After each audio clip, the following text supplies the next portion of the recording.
Olá, bem-vindo ao nosso canal. Hoje a gente tem a participação especial de Nádia Cedrais, nossa contadora, que vai nos explicar sobre as mudanças nas declarações de imposto de renda de 2023. Bem-vinda, Nádia. Olá, tudo bem? Tudo bem. Então, muita gente tem dúvidas com relação à declaração de imposto de renda. Então, o primeiro ponto é: quais são as exigências para se declarar? Para você declarar, você tem que ter tido, no ano de 2022, uma renda superior a R$ 28.559,70. Se você teve uma renda superior a isso, você já é obrigado a declarar. Então, no valor do ano. No valor anual. Certo. Isso é um dos pontos. Se você também tem um patrimônio maior que 300 mil, você também é obrigado a declarar. Se você tem rendimento isento maior que 40 mil, também lhe obriga a declarar imposto de renda. Certo. O que são esses rendimentos isentos? São rendimentos, eu vou dar um exemplo bem atual, o rendimento de pensão alimentícia, certo, que era tributado e hoje em dia é um rendimento isento. Entendi. Então, se você teve uma pensão alimentícia no valor superior a 40 mil, você é obrigado a declarar. Certo. Você também é obrigado a declarar se você fez alienações em Bolsa de Valores no valor superior a 40 mil no ano, ou, que é uma novidade desse ano, se você teve alienação superior a 20 mil em um mês e dele você pagou imposto de renda. Certo. Então, também você é obrigado a declarar. Essa é uma alteração importante que aconteceu nessa declaração agora. Isso. Porque antigamente qualquer movimentação na Bolsa de Valores lhe obrigava a fazer a declaração de imposto de renda. Exatamente. Hoje tem um valor para isso. Isso. Certo. Então 40 mil no ano ou 20 mil no mês, de lucro. Isso, alienação. Certo. Você também é obrigado, se você tem atividade rural, certo, no valor superior a R$ 142.798,50. Certo. Receita de atividade rural, você também é obrigado. Então a gente vai fazer um vídeo só sobre atividade rural. Se você é produtor rural, vai ter um vídeo exclusivamente para isso. Isso. Tá? Se você obteve ganhos de capital no decorrer do ano, também obriga você a declarar. E se você se utilizou, você teve ganho de capital e pagou imposto. Mas se você teve ganho de capital, mas você não pagou imposto, porque você se utilizou daquela lei que diz que com 180 dias você pode comprar outro imóvel, sim, se for um único imóvel residencial. Então, nesse caso, se você se utilizou, você também é obrigado a declarar. Para comprovar que utilizou isso. Você declara para comprovar ou porque é simplesmente uma obrigatoriedade de controle? É obrigatoriedade. Certo. É claro que a declaração de imposto de renda, ela é composta de outras declarações. Uhum. Se você tem atividade rural, dentro da declaração de imposto de renda tem as receitas da atividade rural, que tem a parte do livro caixa que é importado. Tem também do ganho de capital, que é dos bens que você vende, sejam eles bens móveis ou imóveis. Tem também a parte de bolsa de valores, de operação em bolsa de valores e day trade, e tem a parte do livro caixa da pessoa física também. Entendi. Então, a atividade rural, o imposto de renda, ele é composto de várias outras declarações também. Vai depender do que você obtém essa renda, de como você obtém essa renda. A gente estava conversando e você falou também que uma outra alteração, mas não tão recente, com relação a quem é sócio de empresa, a obrigatoriedade ou não de se fazer a declaração. Como é que fica para quem é sócio de empresa essa declaração? Desde o ano calendário de 2009, os sócios de empresa, eles não são obrigados, pelo fato de ter participação na empresa, ele não é obrigado a declarar mais, desde esse período. Porém, se você obtém receitas tributáveis no decorrer do ano e você é sócio de empresa, você é obrigado a declarar. No caso, a empresa, qualquer porte de empresa, no caso de MEI, o MEI ele é obrigado a declarar imposto de renda? Se, quando ele faz a declaração dele lá, do MEI, ele, no relatório dele mensal, ele tem uma receita que a parte tributada for a parte isenta, não. O valor isento, não. Se for superior, ele é obrigado. Então, por exemplo, só para a gente colocar em números mensais. Então, um rendimento mensal de R$ 1.903,98 é isento. Isento. Um centavo a mais que isso, ou seja, R$ 1.903,99 mensal, se nos 12 meses teve essa renda, já é obrigado a declarar imposto de renda, independente, seja assalariado, seja empresário, o que quer que seja, tem essa obrigatoriedade. Exatamente. Certo. E um fato interessante do MEI, que muitas pessoas fazem a declaração, não procuram a ajuda de um contador, porque é muito difundido por aí, principalmente alguns órgãos, que o MEI ele não precisa de contador. Não tem empregado, o MEI não precisa de contador. E aí você abre um MEI e você tira a nota ou não tira, e você, quando vai declarar o imposto de renda do MEI, da pessoa jurídica, você declara que teve a renda máxima. Certo. E lá você faz os seus relatórios, é claro que isso não é enviado, mas você pode ser fiscalizado e pedir esses relatórios seus mensais, e você diz assim, quanto foi a sua despesa? E aí você bota uma despesa menor, e sua receita no ano fica maior que R$ 28.559,70, e isso lhe obriga a declarar imposto de renda como pessoa física. Então, o que eu recomendo? Se você tem um MEI, se você é um empresário, declare seu imposto de renda. Até porque os bancos, quando você vai fazer qualquer transação no banco, os bancos pedem sempre a declaração da pessoa física, dos sócios.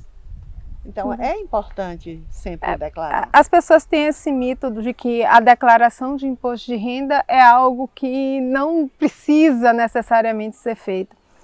E acaba não fazendo, mas eu acho que para um relacionamento, se você pretende ter um relacionamento bancário, para tudo você muitas vezes precisa de uma declaração de imposto de renda, mesmo sem ser obrigado, a pessoa pode fazer uma declaração? Pode sim, pode e até deve. Se você tem uma evolução patrimonial, você vai justificar essa evolução patrimonial no decorrer dos anos. Você vai crescendo, né? As pessoas também, é uma coisa interessante que eu já vi, que eu achei engraçado até. As pessoas têm medo de declarar. Ah, eu vou declarar agora e a Receita Federal vai saber da minha vida. Como se ela não soubesse. Exatamente. Eu digo isso sempre também quando as pessoas perguntam assim, eu coloco o CPF quando eu vou fazer uma compra? Aí eu digo assim, vem cá, quando você compra, você paga com dinheiro? Não, paga com cartão. Não adianta você ocultar o seu CPF, a Receita já sabe. Né? A declaração da Receita é mais uma coisa assim, para você ter ali cruzamento. Cruzamento de informações. Mas dentro da evolução, essa questão da evolução patrimonial, é interessante. Eu lembro que já aconteceu de alguns casos dentro do escritório lá da Sonúmeros, de que do nada a pessoa de repente tinha um patrimônio surgiu do nada, mas que na verdade ela vinha trazendo a evolução desse patrimônio ao longo dos anos, e isso pode causar um alerta dentro da Receita, né? Sim, sim, com certeza. Então, para todo mundo que está buscando a evolução patrimonial, independente do valor atual da sua renda, deve buscar justamente isso, né? Já demonstrar isso para a Receita, porque aí a Receita já vai ficar sabendo que você está crescendo, né? Eu costumo dizer uma lição, uma coisa que eu ouvia muito do meu avô, que era, o sonho da vida dele era pagar imposto, porque significa que ele estava ganhando dinheiro. Tá ganhando dinheiro, exatamente. Então não tem que ter medo de imposto, não tem que declarar, não tem que ter medo de declarar imposto, né? Nem de prestar as contas, porque querendo ou não, gente, tudo é controlado já hoje em dia. E outra coisa que as pessoas também têm medo e diz assim, esse ano eu vou ter que declarar. A partir de agora eu vou ser obrigada a declarar, porque eu fiz a primeira declaração. Não, você não é obrigado. Você só é obrigado se você se enquadrar em alguma das obrigatoriedades. Entendi. Agora, você tem um patrimônio de 300 mil. Você é obrigado a declarar enquanto você tem esse patrimônio, se esse é o único motivo para você declarar. Entendi. Enquanto você tem esse patrimônio, você é obrigado a declarar. Então, se eu, por exemplo, eu tinha uma renda em que eu era obrigada a declarar e por algum motivo eu perdi essa renda, não tenho mais a obrigatoriedade. Eu declarei ano passado, esse ano eu não estou mais obrigado. Eu posso não declarar? Pode não declarar. Se quiser declarar, declara, mas não é obrigado. Uhum. Então, tem a opção de ser a declaração obrigatória e a declaração que é por livre e espontânea vontade, digamos assim. Outra coisa interessante é com relação a bens. Sim. As pessoas, eu já peguei várias declarações de imposto de renda, onde as pessoas deflacionam o veículo, e principalmente veículo. Não, eu comprei um veículo por 80 mil e declarei no ano passado que comprei esse veículo por 80 mil. Esse ano eu digo que ele só vale 60 mil, porque ele está defasado. Certo, mas essa declaração, vou pegar esse exemplo mesmo de declaração, porque muita gente utiliza a tabela FIPE, que é uma tabela onde tem ali os preços de carros, né? É uma tabela em que diz ali o preço de valorização e desvalorização de carro. Muita gente utiliza a tabela FIPE, mas tem gente que joga valores aleatórios, é isso? Mas não deve utilizar. Não deve nem utilizar. É o valor do bem que você comprou, o valor que Então, efetivamente você ele pagou. não muda. Dentro da declaração ele não muda. Nem de imóvel, nem de carro. Imóvel pode alterar. Como é que altera? Se você comprou um imóvel por, digamos, 500 mil. Sim. Você comprou um imóvel e você fez uma reforma, uma benfeitoria nesse imóvel. Uhum. Esse imóvel, se você guardar todo o documento oficial que prove que você fez esse beneficiamento, você pode alterar o valor. Então, mas eu não posso alterar de acordo com o valor de mercado. Não, de jeito nenhum.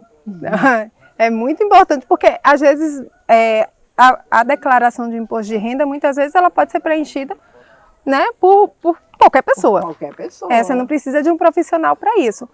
Mas você não sabe. A verdade é essa, né? Detalhes que são importantes. Que só um contador vai orientar. Que só um contador vai lhe orientar. Outra coisa interessante que as pessoas não observam, não fazem a análise da declaração. Uma declaração de imposto de renda, ela tem que ser analisada. Não é só preencher um formulário. Você tem que analisar. Você tem que ver se o contribuinte ele teve capacidade para pagar aqueles valores que ele declarou que recebeu. Sim. Né? Eu já vi situação de pessoas que pegou um empréstimo no banco e quitou todo no ano e a renda não condizia. A renda não tinha renda para isso. Entendi. E aí ele disse, como é que eu vou fazer? E aí eu apontei essa situação. Ele disse, mas o meu pai me deu esse dinheiro. Então teve uma doação aí. Pronto, aí nesse caso teve uma doação. Aí ele disse, então tá bom, doação paga imposto de renda? Não, doação não paga imposto de renda. Só que o pai dele tinha que provar que também tinha que fazer a doação? O pai prova na declaração, ele também, mas paga imposto estadual.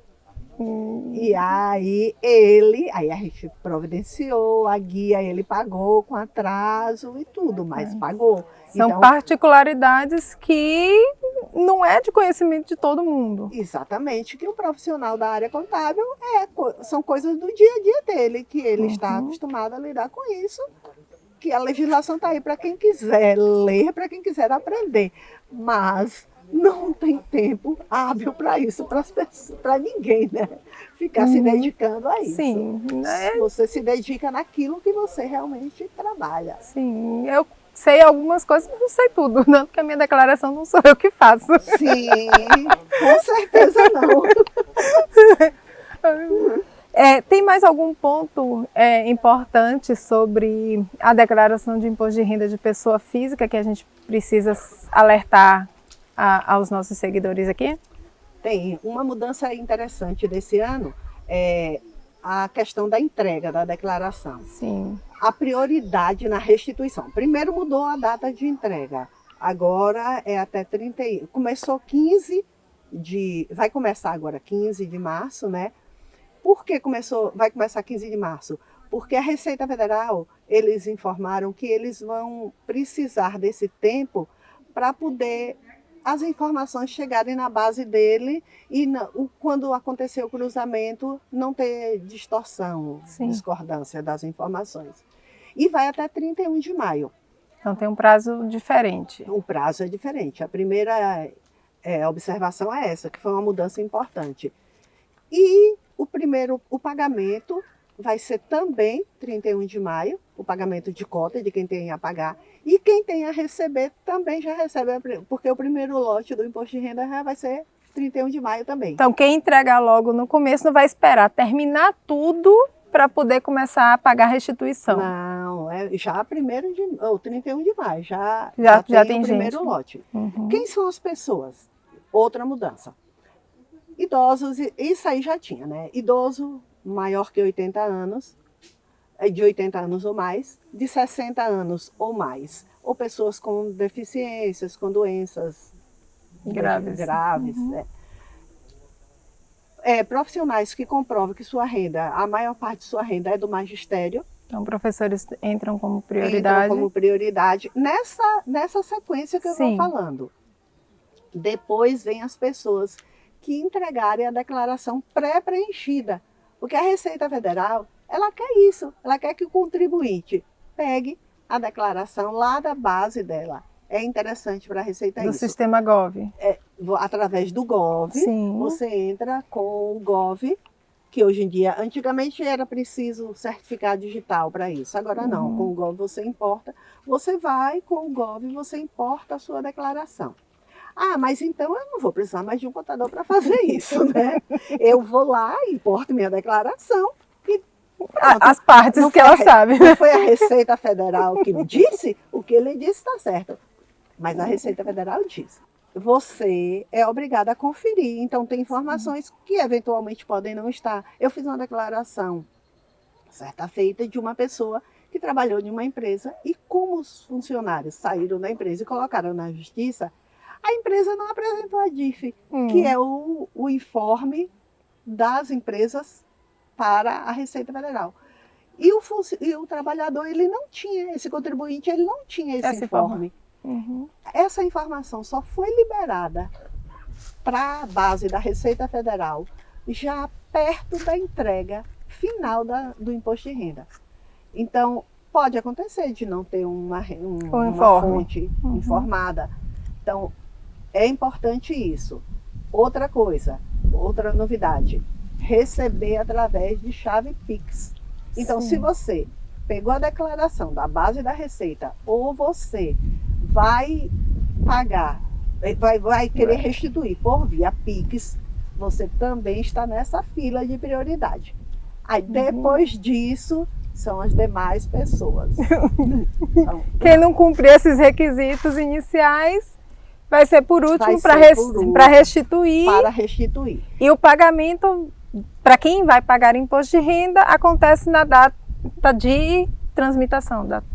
Não, na data de transmissão não. Não. O pagamento da cota única ou parcelada é no dia 31 de maio. A partir do dia 31 de maio. Então, se eu pegar e fizer a minha declaração logo no primeiro dia, mesmo que eu vá pagar, eu só vou começar a pagar em maio. Só começa a pagar em maio. Certo. Se você for parcelar, a primeira cota vai ser em maio e a última, se você parcelar para 8 vezes, a última vai ser em dezembro. Certo, você paga. Então, e é sempre outra coisa importante. Vocês, quando contratam um contador, nem todo contador, é costume na minha empresa, a gente acompanha as declarações, a gente manda as guias, os DAFs, quando não é débito em conta. E as pessoas, às vezes, não se atentam a isso, ou algum contador não manda, ou você fez a sua declaração e não tem o hábito. Então, o dia do pagamento é sempre o último dia útil do mês. Sim. Então, o mês tem 31 dias, mas o último dia útil, a sexta-feira, foi dia 29, digamos. Então, você tem que pagar na sexta-feira. Entendi. Dezembro, 31 de dezembro, a gente sabe que não funciona.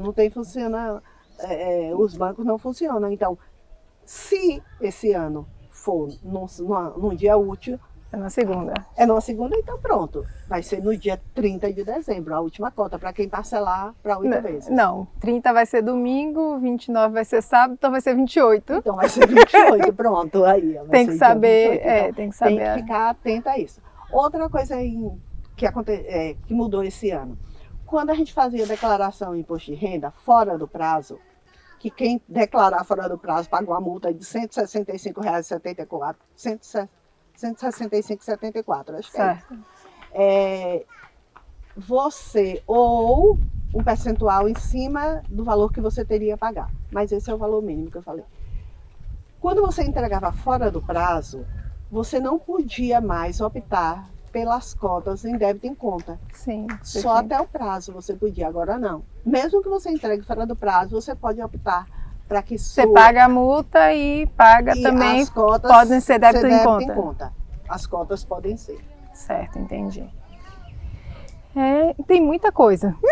De fato, a declaração de imposto de renda é bem minuciosa. Ela deve ser feita com bastante atenção. Por isso que é muito importante você buscar esse tipo de orientação, né? Por isso eu trouxe aqui a Nádia para a gente ter essas explicações. E se você tiver alguma dúvida com relação a imposto de renda, pessoa física, deixa aqui nos comentários que eu repasso para a Nádia e ela responde a todos vocês, certo? E tem também o Instagram da Só Números Contabilidade, que você também pode seguir e deixar lá as suas dúvidas. Muito obrigada, vejo vocês no próximo vídeo. Tchau, tchau.